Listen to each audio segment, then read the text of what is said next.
Bonjour et bienvenue sur le plateau des émissions de l'orientation. Je suis Léa, chargée d'orientation, et aujourd'hui nous allons parler des études en STAPS. Pour parler de cette filière, j'ai le plaisir d'accueillir Jean-Paul Perron, directeur de l'UFR, et Olivier Gavary, directeur adjoint et directeur des études. Bonjour. Bonjour Léa. Bonjour Léa. Bienvenue. Alors, il existe certaines idées reçues sur les études en STAPS, notamment être bon en sport, ça suffit pour réussir. Qu'en pensez-vous ? Mais tout d'abord, si vous permettez, je vais définir ce qu'est l'acronyme UFR STAPS, Oui. Unité de formation et de recherche, comme dans bon nombre d'autres disciplines universitaires. Et STAPS signifie sciences et techniques des activités physiques et sportives. Donc, s'agit-il d'être simplement bon pour réussir en sport, pour réussir ses études en STAPS ? Non. En revanche, si on est bon en sport, on est bienvenu, mais ce n'est pas suffisant.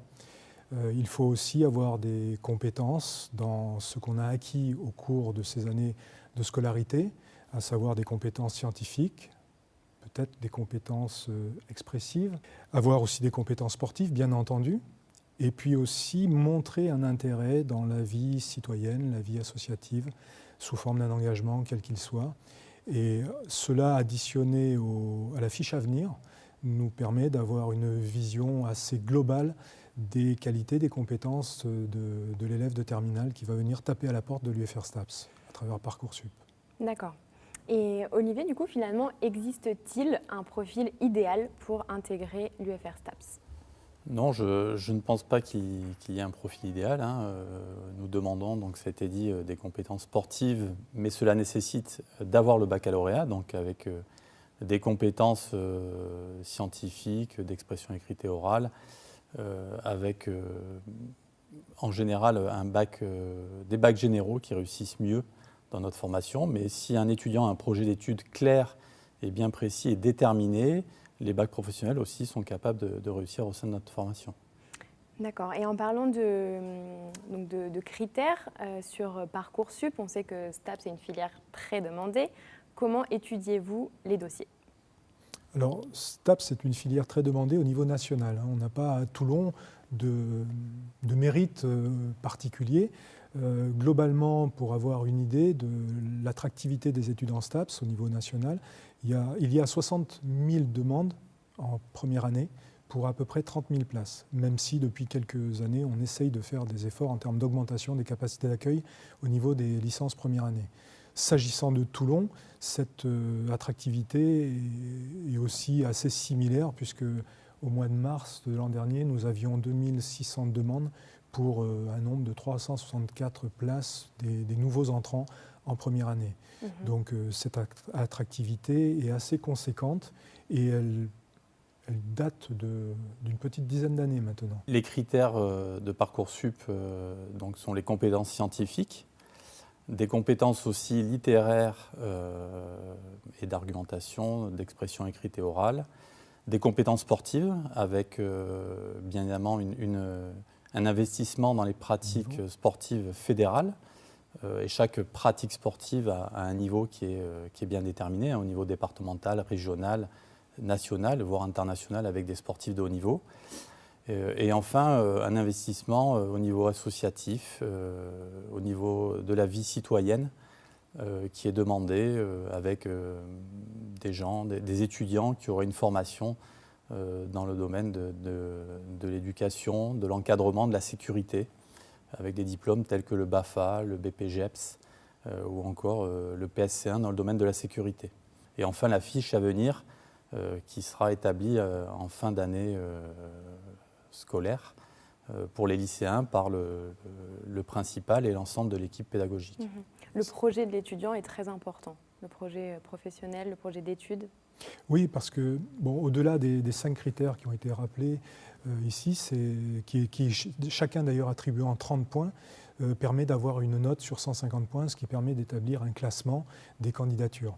Il est vrai que pour entrer en STAPS, il faut arriver avec ces éléments-là renseignés sur Parcoursup, mais ensuite, pour réussir ses études en STAPS, il faut aussi d'autres qualités, notamment celui d'avoir une détermination dans un projet d'études, de poursuite d'études, ou voire dans un projet professionnel. Et puis aussi d'autres qualités telles que l'autonomie, l'organisation, la motivation, des méthodes de travail, etc. etc. Voilà, les seules qualités sportives, puisque c'était votre première question, Oui. sont bienvenues mais loin d'être suffisantes. Loin d'être suffisante. Par rapport à la réforme du bac, quels sont les enseignements de spécialité que vous conseilleriez aux lycéens de prendre? Je crois que dans ce cadre-là, il n'y a pas réellement de spécialité à choisir, parce que nous sommes une formation où nous retrouvons à la fois le domaine scientifique avec les sciences de la vie et les sciences de l'ingénieur, mais aussi le domaine des sciences humaines et sociales, avec un domaine beaucoup plus orienté vers la philosophie, les sciences humaines, l'histoire, la sociologie. Donc il n'y a pas réellement un choix très spécifique au niveau de ce bac. D'accord, il n'y a pas de choix spécifique. Tout du moins, les lycéens peuvent choisir les matières dans lesquelles ils sont bons. Tout à fait. Sachant que, bien évidemment, sur les bacs généraux, voilà, aussi bien dans les domaines, domaines scientifiques que les domaines littéraires, on a un meilleur taux de réussite de nos étudiants en première année pour passer en deuxième année. D'accord, les bacs généraux réussissent plus facilement. C'est vrai que statistiquement, ils réussissent mieux que les bacs professionnels, mais comme l'a dit tout à l'heure M. Gavary, les bacs professionnels nous ont montré de belles réussites, y compris jusqu'au niveau de l'agrégation en éducation physique et sportive, par exemple. Donc, au-delà des statistiques, je pense, et les équipes pédagogiques qui nous entourent, avec le directeur des études, sont convaincus qu'il s'agit plus d'une détermination sans faille de l'étudiante ou de l'étudiant dans sa réussite, et pour cela, il va être amené à faire des choix. Des choix d'investissement, mais aussi des choix peut-être par rapport aux distractions en dehors des études, et puis peut-être simplement dans une organisation des investissements qui vont être requis de sa part. D'accord. Pour en venir vraiment au contenu des études, comment s'organisent les études? Oui, donc au sein de la formation, nous retrouvons ces 4 grands blocs, les sciences de la vie et de la santé avec les sciences de l'ingénieur, les sciences humaines et sociales, les pratiques sportives avec le choix d'une spécialité forte où l'étudiant va exceller, et enfin des polyvalences sportives. Et puis, comme dans toutes les formations, il y a toujours la partie méthodologie, expression écrite et orale qui est développée, outils, tout au long de la formation. Vous parlez de polyvalence sportive, c'est-à-dire que les étudiants ne pratiquent pas qu'un seul sport? Non, dans ce cadre-là, on leur apprend à apprendre. Donc il est nécessaire de voir un panel de pratiques sportives pour développer ces compétences. On ne demande pas dans ces polyvalences d'être très performants, on leur demande justement d'apprendre à apprendre cette pratique sportive, et c'est dans le cas de la spécialité où là on sera beaucoup plus exigeant. D'accord. À propos des pratiques, si vous permettez, Léa, j'aimerais bien préciser que les pratiques sportives sont bien sûr l'objet d'une mise en jeu corporelle, d'un entraînement moteur. Et on a des sportifs de haut niveau, on a aussi des sportifs qui sont débutants ou à peine, on en discutait tout à l'heure. Mais en fait, la motricité du sportif, elle n'est pas en STAPS faite pour l'accomplissement de progrès personnels exclusivement. Il y a bien sûr cela, mais il y a bien plus que cela. La motricité est l'objet d'une transmission. Comment enseigne-t-on? Comment entraîne-t-on? Comment la motricité d'une personne en situation de handicap se développe? Comment on va l'aider? Comment il va progresser dans ce domaine-là? Et puis aussi, les sports, les pratiques sportives, sont l'objet d'analyse. On peut, quelle que soit la discipline sportive, l'analyser à travers différents prismes. Le prisme de la physiologie de l'effort, le prisme de la biomécanique du geste, le prisme de l'anatomie du geste, mais aussi le prisme de la sociologie de l'activité, de l'histoire de l'activité. Voilà, donc les études en STAPS sont là aussi pour utiliser les pratiques sportives comme étant des objets d'étude et des objets de pratique personnelle. C'est toute la complexité de la compréhension de l'usage du sport à l'intérieur des STAPS. D'accord. Et une dernière question sur le contenu des études. Certains lycéens se demandent, est-ce que je vais avoir des maths en STAPS? Globalement, non. Nous avons un petit peu de maths dans une discipline qui s'appelle la biomécanique, qui est une application de la physique sur le geste sportif.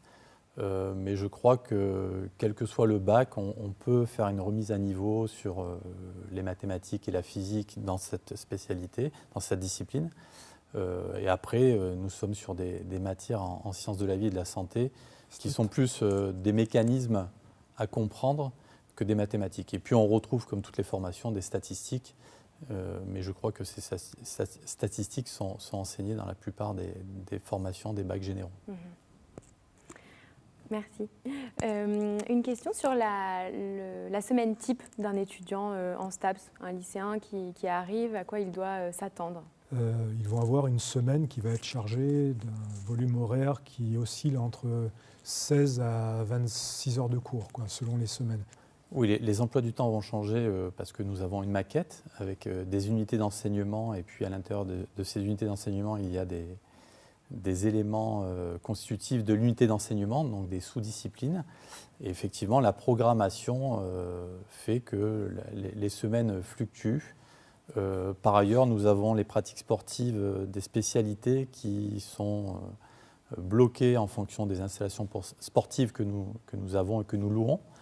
Le mardi matin, par exemple, le vendredi matin, systématiquement. Et puis par ailleurs, il y a les stages à mettre en œuvre dès le L2. Donc c'est un système très complexe de programmation qui ne fait que changer tout au long de l'année. Et en termes de cours magistraux, de travaux dirigés, la proportion, peut-être auriez-vous quelques... Alors effectivement, il y a un changement par rapport au lycée, puisque là, nous sommes sur des cours magistraux où les étudiants sont regroupés sur des effectifs importants, de 200 étudiants dans nos amphithéâtres, et puis des travaux dirigés par petits groupes, qui est une application des cours magistraux, et enfin des effectifs encore plus réduits sur des travaux pratiques avec l'utilisation de matériel spécifique en fonction de l'orientation de l'étudiant. Donc globalement, on est sur une répartition de l'ordre de 60% de CM et 40% de TD. D'accord. Alors, à propos justement sur l'ensemble de la maquette de licence, c'est une maquette qui s'appuie sur globalement 1500 heures de cours sur les 3 années. En première année, on a allégé un petit peu le volume horaire. Les étudiants ont à peu près 450 heures de cours. Ils en ont 500 en deuxième année et à peu près 550 en troisième année. Donc on a essayé d'introduire une progressivité aussi de la charge de travail pour permettre aux étudiants arrivants d'arriver à bien se situer dans l'environnement universitaire qui diffère quand même énormément de l'environnement des études de secondaire. Voilà, donc tout ça nous permettant d'avoir un taux de réussite en première année qui est assez bon si on le regarde à distance par rapport à la société, et qui est très bon si on le considère par rapport aux autres composantes universitaires, puisqu'on a 50% de nos étudiants de première année qui réussissent en deuxième année. Qui passent en deuxième année. Ouais. Et précédemment, vous parliez de la L1 qui était un tronc commun et de la possibilité après de se spécialiser en 3 parcours. Peut-être pourriez-vous en dire un mot ?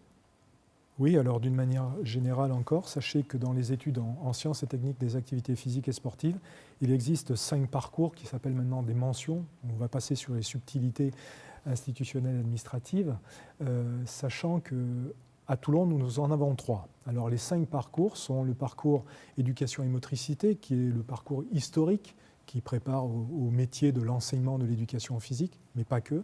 On verra peut-être plus en détail après. Le parcours entraînement sportif, le parcours activité physique adaptée et santé. Ces 3 premiers parcours, nous les avons à Toulon, à l'Université de Toulon et à l'UFR-STAPS de Toulon. Il existe aussi 2 autres parcours qui portent sur l'ergonomie et puis un parcours qui porte sur le management du sport. Donc ces 2 autres parcours, nous ne les avons pas à Toulon, mais ils existent en STAPS. Oui, donc dès la deuxième année, il y a une prédétermination professionnelle avec le choix d'un stage dans un de ces 3 domaines qui représente un volume horaire de 80 heures. Et l'étudiant peut, en L2, se tromper sur son choix, sur cette prédétermination, puisqu'il pourra changer dès le L3. Mais c'est vrai qu'à partir de L3, on demande à l'étudiant d'avoir un projet professionnel, puisqu'à la fin de ce L3, il peut arrêter et avoir une carte professionnelle qui lui permet d'intervenir dans le domaine de l'entraînement sportif, de l'activité physique adaptée et de la santé, et puis de l'éducation et de la motricité. Voilà. Sachant qu'au niveau du L3, on est sur un volume horaire de 120 heures, ce qui fait 200 heures de stage sur le L2 et le L3. D'accord. Avec la possibilité, bien évidemment, de poursuivre au niveau master, puisqu'au niveau L3, on est plus sur de l'intervention, alors qu'au niveau master, puisque nous avons deux masters co-accrédités avec Marseille et Avignon dans le domaine de l'activité physique adaptée et de la santé, et un autre master, donc entraînement et optimisation de la performance sportive, co-accrédité avec Marseille, ce qui permet d'avoir une meilleure visibilité sur le plan régional de nos formations de niveau master, avec des compétences d'intervenants beaucoup plus larges et beaucoup plus spécifiques par rapport aux attentes des étudiants. Et dans ce cadre-là, effectivement, au niveau master, on demande à l'étudiant plus de concevoir que d'intervenir par rapport au niveau L3. D'accord. Et du coup, suite au STAPS, peut-être pour rebondir sur les débouchés professionnels des études en STAPS, quels sont les débouchés possibles? Alors, c'est une autre bonne question, Léa, je vous félicite d'ailleurs de vos questions. Au bout de 3 ans après leur licence STAPS, ils sont 82,7% à être embauchés, employés dans un ou un autre secteur professionnel, selon ce qui vous a été décrit tout à l'heure comme possibilité, au moins pour les secteurs professionnels de Toulon. Pour les étudiants de master, le pourcentage est de 92% des étudiants qui sortent avec un master STAPS qui trouvent un débouché professionnel, sachant qu'il y en a une partie qui continuent leurs études, qui vont jusqu'à un doctorat, soutenir une thèse, etc., etc. Donc, contrairement aux idées reçues, là encore, les STAPS sont pourvoyeurs d'emplois en grand nombre et dans une grande diversité pour nos étudiants diplômés. On peut donner quelques exemples, Oui. si vous le souhaitez. Alors, dans le domaine des APAS, nous avons des étudiants à la fin de la licence activité physique adaptée et santé qui trouvent des emplois dans le domaine de la réhabilitation. Nous avons 2 étudiantes qui sont, par exemple, au sein de l'hôpital Léon Bérard, dans le cadre de la réhabilitation cardiaque. Nous avons eu un étudiant qui est devenu directeur d'établissement dans le domaine des soins de suite et de la réhabilitation pour des enfants dans le domaine de l'obésité infantile, pardon.